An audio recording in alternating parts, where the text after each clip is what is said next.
Hello everybody, welcome to Snyder's Inc. Today we're doing another Mr. Ballen. I don't care if people play shit with it. I'm gonna keep doing them. I love Mr. Ballen, so I'm gonna keep reacting to him. And this one is someone you know was on this plane. I'm very curious to see what this is. Ladies and gentlemen, need y'all to hit the like button, hit the subscribe button, comment what you think down below. You guys ready? Of course you're ready. Let's go. This story is totally unbelievable, it's shocking, it's a whole bunch of things, but what you'll remember from this story is the twist at the very end. But before we get into today's story, if you're a fan of the strange, dark, and mysterious delivered in story format, then you've come to the right place because that's all we do, and we upload 3 or 4 times every week. So if that's of interest to you, please open... He went from 3 or 4 times every week to, if lucky, once a week. That's insane. All the cans of tuna fish inside the like button's pantry, and then release a gang of feral cats into their house. And then release a gang of... and then release a gang of vicious feral cats inside their house. Also, please subscribe to That was so funny, he broke and couldn't say it also. That's just mean. our channel and turn on all notifications so you don't miss any of our weekly uploads. Alright, let's get into today's story.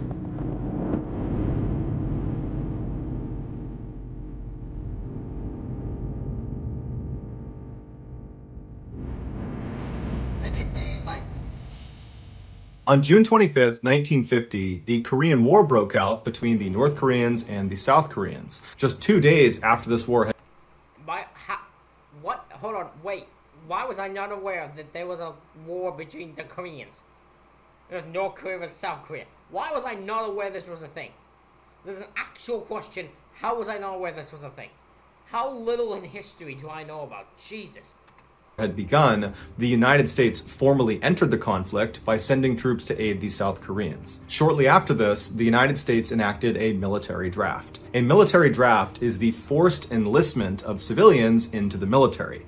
In the Korean War, the way Americans were chosen was in a lottery, and if their name was called, they would have to stop whatever they were doing in the civilian world and immediately go serve their country. And if they refused, they would go to jail. An 18-year-old high school... That's messed up. No, I'm glad they don't do that now.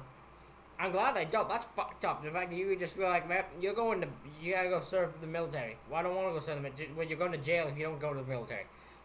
What the fuck?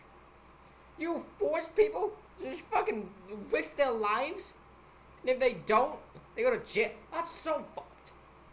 Thank God that's not a thing, at least in the U.S. anymore. I don't think.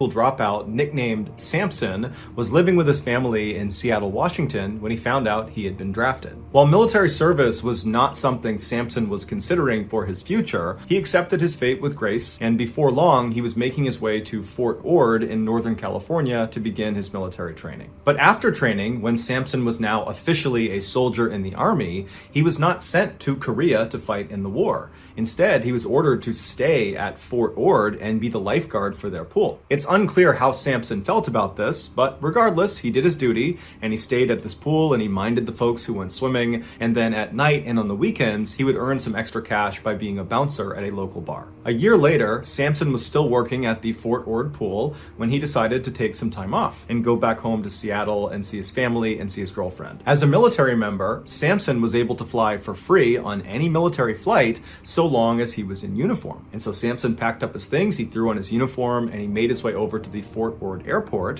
where he hopped on a small military plane and he flew to Seattle. A few days later, on September 30th, 1951, Samson said goodbye to his family and to his girlfriend, and then he put his uniform back on and made his way to the Seattle airport. When he got there, he saw there was only one military plane that was flying from Seattle all the way down to Fort Ord, and this plane was a World War II era dive bomber that only had enough space for one person, the pilot. Samson had to get back to Fort Ord that night because the following day he had work, and in the army you can't just not show up for work. But Samson didn't have enough money to buy a civilian plane ticket to take a civilian flight down to Fort Ord. So Don't tell this guy about just take this plane and be like, I'm going to take this, I'll bring it back.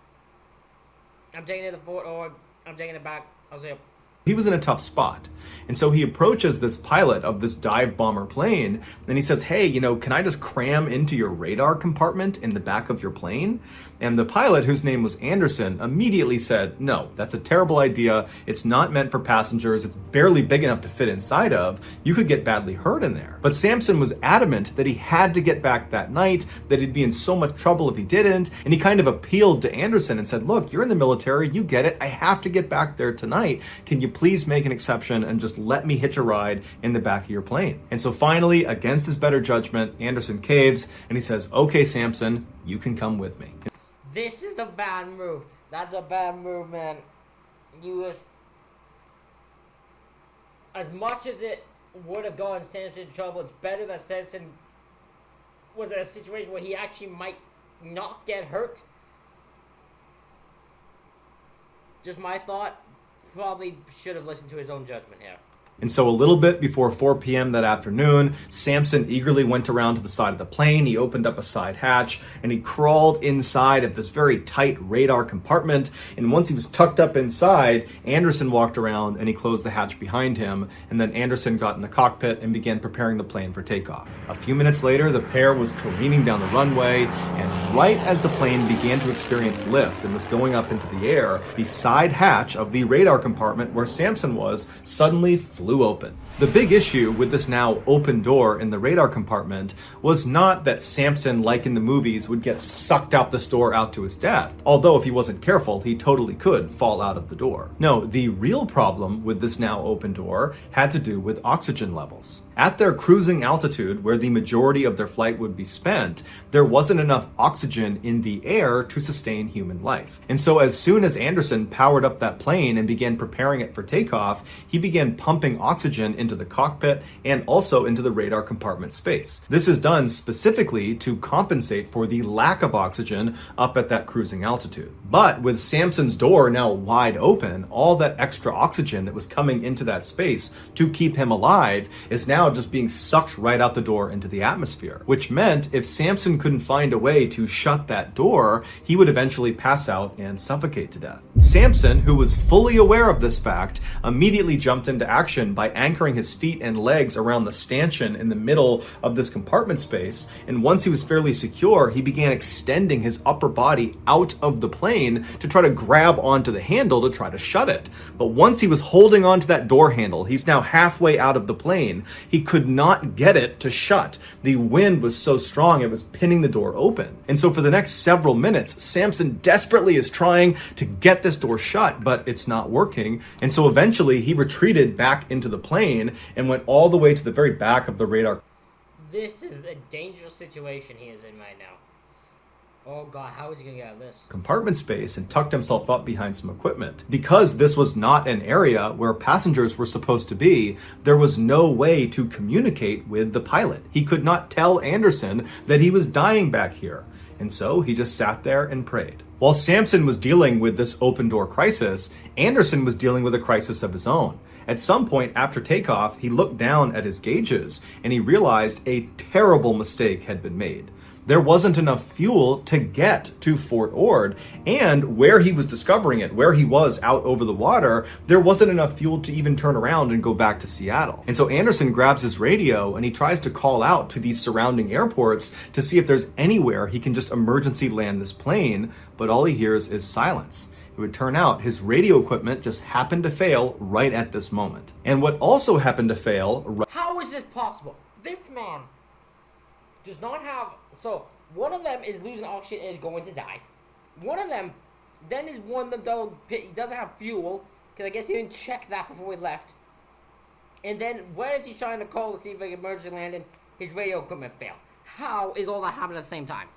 Right at that moment was Anderson's oxygen supply. It had nothing to do with Sampson and the open door. Anderson just also suddenly was without oxygen. And so Anderson knew he had to get to a lower altitude as fast as possible because he would eventually pass out and crash the plane. And so he went into a very steep dive and began going down and realized he needed to try to land this plane in the ocean now. There was no way he could get to an airport.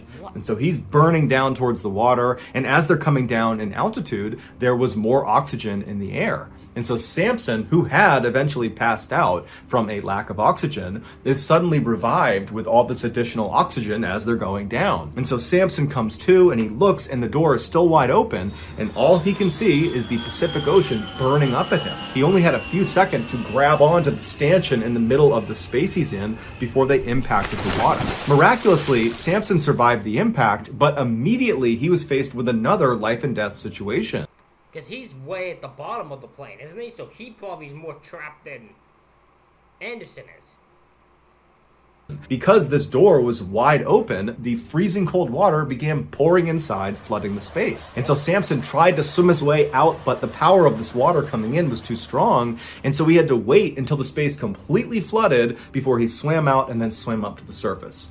Once he got to the surface, he's looking around and the water's incredibly choppy and it's very foggy. He can barely see anything. And he's looking around for Anderson, not really sure what happened to him, and he looks down the plane towards the front of the plane and he sees Anderson climbing out of the cockpit. He looks badly beaten up, but he's alive. He's okay. And so Samson yells to him and the two men link up and they're able to pull two life rafts out of the plane. And so both men, they get into each of their rafts right as this plane sinks down below the surface. And so Anderson and Samson begin looking around, wondering what they're going to do, but it's so foggy, they can't see land in any direction. They can barely see 10 feet away from themselves. And so Anderson...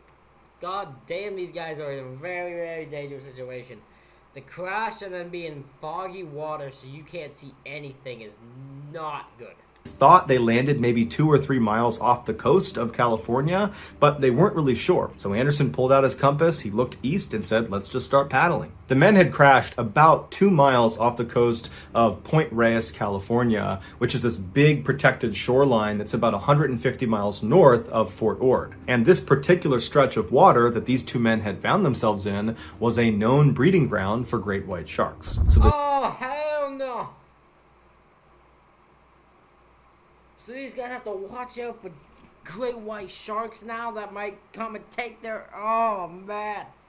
Oh, man, I'd be losing it. I'd be losing it.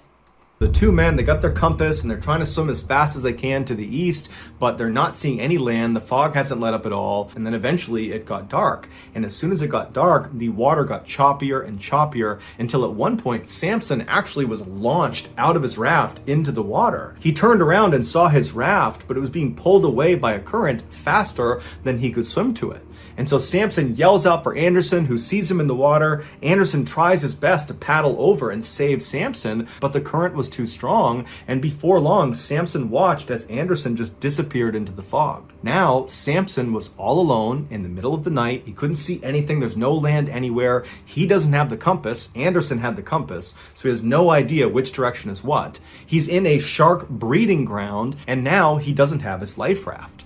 There's no way this man survives. There's no way. There's no way. But he has to because he's the one talking about stories, so he's the one we know that's on this plane. But what? How is this man going to stay alive here? So Samson did the only thing he could do, which was pick a direction that he believed was east and start swimming. And so Samson is swimming in this pitch black water. He can't see anything around him. And all he's probably thinking about is how any minute now, I'm going to run out of energy and I'm going to sink down and I'm going to drown, or I'm going to get attacked by sharks, or some combination of the two. But miraculously, after about an hour of swimming in some direction, he broke through the fog and he saw way off in the distance was a light on what looked like dry land. And so he has this sudden burst of energy and he swims as hard and as fast as he possibly can. A couple of times he gets pulled under by rip currents and he nearly drowns, but eventually he gets to the sandy shores of Point Reyes. It's believed he swam approximately 1 or 2 miles after being dumped out of the boat. As he was pulling himself out of the water and collapsed on the beach, he had given everything to that swim. Had he been in the water for even a few more minutes, it's very likely he would have drowned. Unable to stand from pure exhaustion, Samson just began slowly crawling up the beach towards this light he had seen as he was swimming. And it would turn out this light was on the outside of this building that was owned by a radio station. And so Samson is crawling and periodically puking out seawater. And finally, after about 30 or 45 minutes, he gets to the steps of this building. He crawls up the steps and he pounds on the door. And by this point, he's hypothermic, he's in shock. He's about to die if he doesn't get any help. And luckily, there's someone inside of this building. They open it up, they see Samson. They don't know what's going on, but they pick him up, they pull him inside, they wrap him in a blanket, and they try to ask him, what happened? What's going on? Why are you here? But Samson was too cold to even speak, so he just sat there and shook. And so finally, this employee just called the Coast Guard that had a station very close to where they were. And a few minutes later, the Coast Guard shows up, they take Samson, and they rush him to their station. This is one lucky MFer. This is one lucky MFer right now. Holy. This man is lucky to have survived this situation, because he, in all odds, should have died.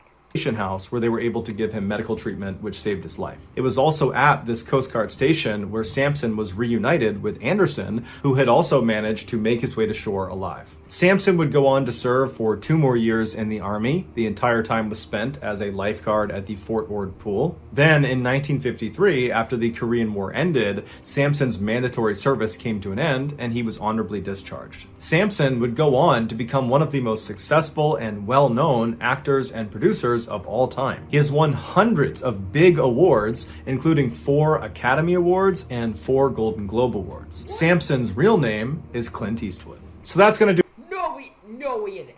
No, he isn't. No, he is. No way. No freaking way. No way. What? What? What?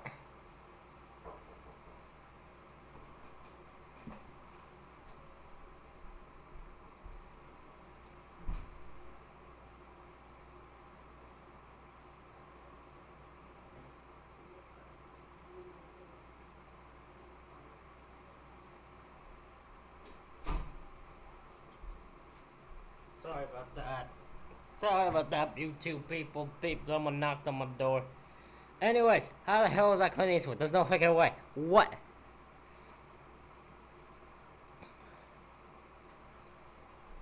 Anyways, ladies and gentlemen, I hope you all enjoyed this reaction video. Let me know what you thought. Hit the like button, hit the subscribe button, comment what you think down below. Thank you all for watching. I'll see y'all for the next one.